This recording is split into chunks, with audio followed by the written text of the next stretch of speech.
Isu-isu tangga wis rame gebrah. Gegeran karo bojone kae. Nganti sing wedok dijotosi. Ngono kuwi lho. Wong lanang model opo? Wanine karo wong wedok. Mbok ngono nggih daster apa nggih rok ngono. Wong lanang kok koyo ngono.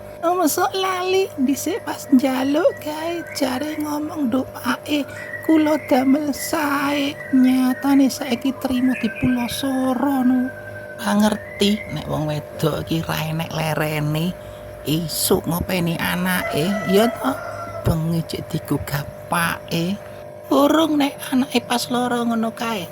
Sing lanang senggar senggon ngorok mboke sing jaga iya to. Lho rungokno ki ge wong lanang-lanang ki bojomu aja disia-sia malati wino ora slamet wi donya akhirat tenan.